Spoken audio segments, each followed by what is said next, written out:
Hi dears, welcome to variety recipes. ഇന്ന് അടിപൊളി ടേസ്റ്റുള്ള ഒരു മീൻ കറിയുടെ റെസിപ്പിയാണ് ഷെയർ ചെയ്യാൻ പോകുന്നത്. തേങ്ങയും തേങ്ങാപ്പാലും ഒന്നും ചേർക്കാതെ മൺചട്ടിയിൽ ഉണ്ടാക്കുന്ന ഈ കറി ഒരാഴ്ച ഇരുന്നാലും ചീത്താവില്ല. ഹോട്ടലിലെയും ഷാപ്പിലെയൊക്കെ കറി പോലെ വളരെ ടേസ്റ്റി ആയിട്ടുള്ളൊരു കറിയാണിത്. മൺചട്ടിയിൽ ഇങ്ങനെ പാടച്ചോടി ഇരിക്കുന്ന ഈ കറി കണ്ടാൽ അപ്പം തന്നെ നമുക്ക് ചോറ് കഴിക്കാൻ തോന്നും. ചോറ് കഴിച്ചാലും എത്ര കഴിച്ചാലും നമുക്ക് മതിയാവില്ല. വയറ് നിറയുന്നത് അറിയേയില്ല. എത്ര വേണമെങ്കിലും നമുക്ക് ഈ കറിയും കൂട്ടി ചോറ് കഴിക്കാം. വളരെ ടേസ്റ്റി ആയിട്ടുള്ള ഒരു മീൻ കറിയാണ്.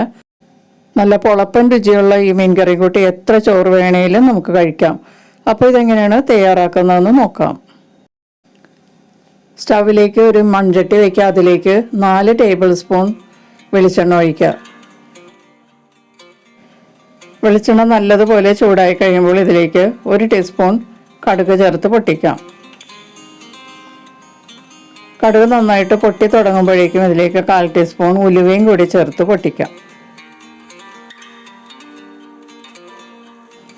ഉലുവ ചേർക്കുന്ന ഈ മീൻ കറിക്ക് ഒരു പ്രത്യേക ടേസ്റ്റാണ്. പിന്നെ അത് ഇഷ്ടമല്ലാത്തവർക്ക് ഉലുവ ചേർക്കാതിരുന്നാൽ മതി കേട്ടോ.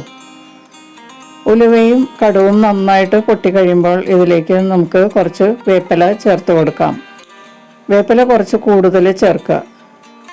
ഇതിലേക്ക് ഇനി ചേർക്കാനുള്ളത് ഞാനൊരു പാത്രത്തിൽ എടുത്ത് വെച്ചിട്ടുണ്ട്. ഇഞ്ചി, സവാള, പച്ചമുളക്. 3 വലിയ കഷ്ണം ഇഞ്ചിയാണ് ഞാൻ ചതച്ചത് ചേർത്തത്. 2 മീഡിയം വലിപ്പത്തിലുള്ള സവാളയും 4 വലിയ പച്ചമുളകുമാണ് ചേർത്തിരിക്കുന്നത്. സവാളയൊക്കെ കുറച്ച് നീളത്തിൽ നേരിയതായിട്ടാണ് അരിഞ്ഞിരിക്കുന്നത്. തീരെ പൊടി പോലെ അരിയണമെന്നില്ല. പിന്നെ ഇതിലേക്ക് പച്ചമുളക് ഞാൻ അറ്റം പിളർന്നാണ് ചേർത്തിരിക്കുന്നത്. സവാളയൊക്കെ നിറം മാറി വരുന്നത് വരെ മീഡിയം ഹീറ്റിൽ ഇളക്കി കൊടുത്ത് ഫ്രൈ ചെയ്യാം. ഇപ്പോൾ സവാളയൊക്കെ നിറം മാറി വന്നിട്ടുണ്ട്. ഇഞ്ചിയൊക്കെ നന്നായിട്ട് മൂത്തിട്ടുണ്ട്. പച്ചമുളകൊക്കെ നല്ലതുപോലെ കുക്കായിട്ടുണ്ട്. ഇതിലേക്ക് ഇനി പൊടികൾ ചേർത്ത് കൊടുക്കാം. 1/4 ടീസ്പൂൺ മഞ്ഞൾപ്പൊടി ചേർക്കാം. ഇനി ഇതിലേക്ക് 2 ടീസ്പൂൺ നാടൻ മുളക് പൊടി ചേർത്ത് കൊടുക്കാം. റെഡ് ചില്ലി പൗഡർ അത് 2 ടീസ്പൂൺ ചേർക്കാം. ഇതിലേക്ക് ഇനി 2.5 ടീസ്പൂൺ കാശ്മീരി മുളക് പൊടി ചേർക്കാം. കുറച്ച് എരിവുള്ള മീൻ കറിയാണിത്. അധികം എരിവ് കഴിക്കാത്തവരാണെങ്കിൽ മുളക് പൊടിയൊക്കെ കുറച്ച് കുറഞ്ഞ അളവിൽ ചേർത്താൽ മതി. മൺചട്ടി ആയതുകൊണ്ട് പൊടികൾ ചേർക്കുമ്പോൾ സ്റ്റൗ ഓഫ് ചെയ്തിട്ട് ചേർക്കണം കേട്ടോ.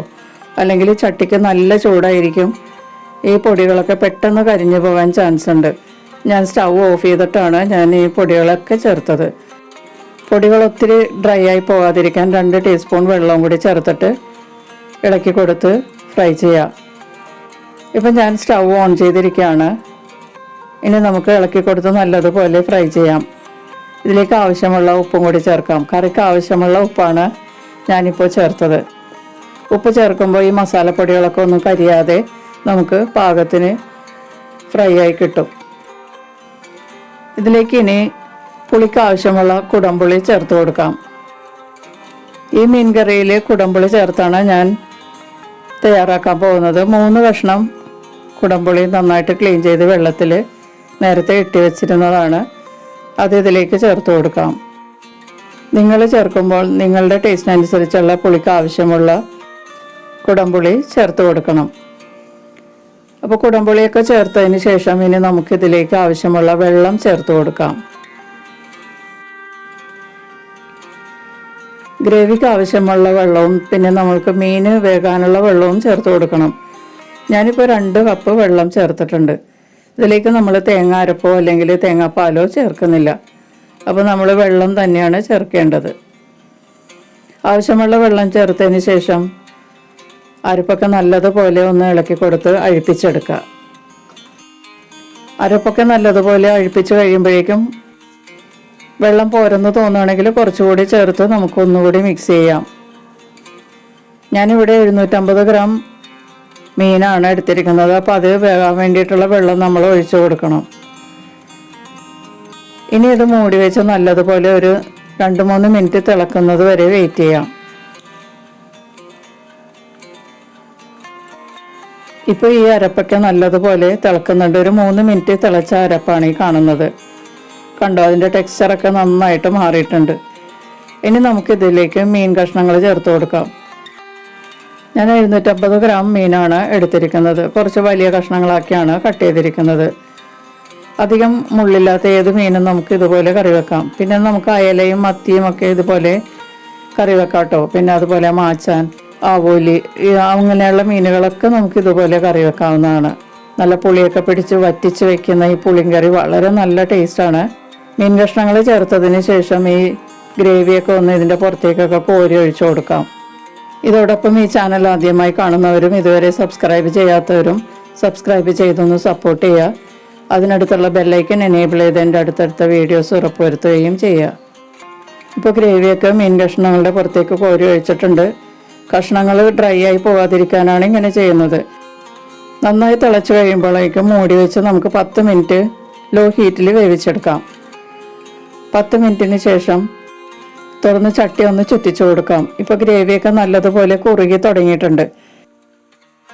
മൺചട്ടിയിലാവുമ്പോൾ നമ്മൾ ഒത്തിരി അങ്ങോട്ട് വറ്റിച്ച് കളയരുത്. ചട്ടിയിൽ കുറച്ച് നേരം ഇരുന്ന് കഴിയുമ്പോൾ ഇത് ഒരുപാട് തിക്കാകും. അതുകൊണ്ട് ഇത്രയും ലൂസുള്ളപ്പോൾ തന്നെ നമ്മൾ ഒരു തക്കാളി സ്ലൈസ് ചെയ്തത് ചേർത്ത് കൊടുക്കാം. ഒരു മീഡിയം വലിപ്പത്തിലുള്ള തക്കാളിയാണ് ഞാൻ എടുത്തിരിക്കുന്നത്. തക്കാളി ചേർത്തതിന് ശേഷം മൂടി വെച്ച് വീണ്ടും ഒരു 5 മിനിറ്റും കൂടി നമുക്ക് വേവിക്കാം.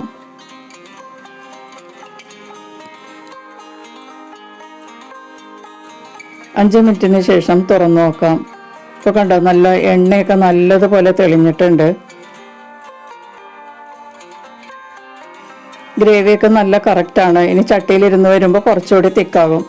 ഈ സമയത്ത് നിങ്ങൾക്ക് ഉപ്പ് പാകമാണോ എന്ന് നമുക്ക് ചെക്ക് ചെയ്യാം. ഇത് നല്ല കറക്റ്റ് പാകമാണ്. നിങ്ങൾ നോക്കിയിട്ട് നിങ്ങൾക്ക് പാകത്തിനുള്ള ഉപ്പൊക്കെ ചേർത്ത് കൊടുക്കാം. ഇനി സ്റ്റവ് ഓഫ് ചെയ്തതിന് ശേഷം ഇതിലേക്ക് കുറച്ച് വേപ്പില ചേർത്തതിന് ശേഷം മൂടി വെച്ച് തിളയൊക്കെ ആറുന്നത് വരെ വെയിറ്റ് ചെയ്യാം. ഇത് ഉണ്ടാക്കി കഴിഞ്ഞാൽ പിറ്റേ ദിവസമൊക്കെ എടുക്കുന്നതാണ് കുറച്ചുകൂടി നല്ല ടേസ്റ്റ് കേട്ടോ.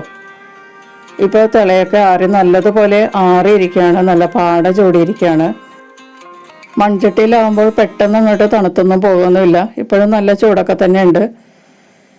ഇത് പിറ്റേ ദിവസം എടുക്കുന്നതാണ് കേട്ടോ നല്ലത്. ഇതുപോലെ ഒരു കഷ്ണം എടുത്ത് ചോറിൻ്റെ കൂടെ വെച്ച് കഴിച്ചാൽ വളരെ നല്ലതാണ്. എത്ര ചോറ് കഴിച്ചാലും നമുക്ക് മതി വരില്ല. പാട ചൂടിയിരിക്കുന്ന ഈ കുടംപുളിയിട്ട മീൻകറി മൺചട്ടിയിൽ ഉണ്ടാക്കിയിട്ട് ഒരാഴ്ച വരെ നമുക്ക് കേടുകൂടാതെ സൂക്ഷിക്കാം. ഫ്രിഡ്ജിലൊന്നും വെക്കേണ്ട ആവശ്യമില്ല. ഇതുപോലെ ചോറിൻ്റെ കൂടെ ഒരു പീസ് എടുത്ത് വെച്ച് കുറച്ച് ഗ്രേവിയൊക്കെ ഇട്ട് കുഴച്ചങ്ങോട്ട് കഴിച്ചാൽ വയറ് നിറയുന്നത് അറിയേയില്ല. എത്ര വേണേലും നമുക്ക് ചോറ് കഴിക്കാം. ഇങ്ങനെ ഒരു കറിയൊക്കെ ഉണ്ടാക്കി വെക്കുമ്പോൾ കുറച്ച് ചോറ് കൂടുതൽ ഉണ്ടാക്കി വെക്കുന്നതായിരിക്കും നല്ലത്. കാരണം അത്രയ്ക്ക് ടേസ്റ്റായ കറി ആയതുകൊണ്ട് ചോറ് എത്രമാത്രം വേണമെങ്കിലും നമുക്ക് കഴിക്കാൻ പറ്റും. തേങ്ങയും തേങ്ങാപ്പാലും ചേർക്കാത്ത കറി ആയതുകൊണ്ട് ഒരാഴ്ച ഇതുവരെ ഇത് കേടുകൂടാതെ ഇരിക്കും. അപ്പോൾ ഈ അടിപൊളി മീൻ പറ്റിച്ചത് എല്ലാവരും ഒന്ന് ട്രൈ ചെയ്ത് നോക്കുക. വീഡിയോ ഇഷ്ടപ്പെട്ടാൽ ലൈക്ക് ചെയ്യുക. നിങ്ങളുടെ ഫ്രണ്ട്സിനും റിലേറ്റീവ്സിനൊക്കെ ഷെയർ ചെയ്ത് കൊടുക്കുക. നമുക്ക് മറ്റൊരു റെസിപ്പിയുമായി വീണ്ടും കാണാം. Thank you.